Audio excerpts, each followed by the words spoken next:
Efisiensi anggaran yang dilakukan oleh pemerintah pusat dinilai membawa dampak hingga ke daerah.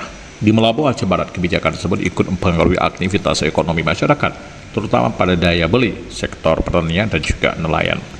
Ketika belanja pemerintah dikurangi secara signifikan, maka efek yang terasa di daerah, daya beli masyarakat turun karena berputar uang berkurang. Dan ini berdampak langsung pada petani, nelayan, serta pedagang. Terhadap kebijakan efisiensi anggaran ini, ya pasti terdampak. Pemerintah kabupaten itu terdampak.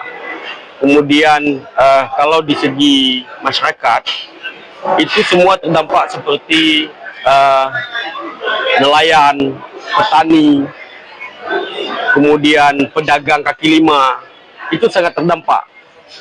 Dengan efisiensi anggaran ini, secara otomatis daya beli, kemudian dengan daya beli masyarakat itu mengurang, karena sumber pendapatan kita juga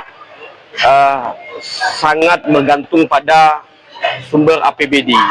Dengan pelaksanaan APBD yang sangat minim, secara otomatis itu sangat terdampak.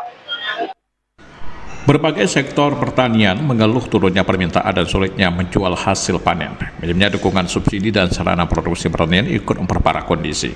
Hal serupa juga dirasakan nelayan. Penjual ikan segar di pasar menurun drastis, sementara biaya personal melaut terus meningkat. Akibat pendapatan nelayan pun ikut tergerus. Efisiensi anggaran yang digalakkan pusat memang bertujuan memperbaiki keuangan negara. Namun sisi lain dampak mulai terasa di daerah-daerah seperti Melabuh, yang kini menghadapi penurunan aktivitas ekonomi dan juga daya beli masyarakat. Reporter RRI Melabuh Dimas Wadi melaporkan.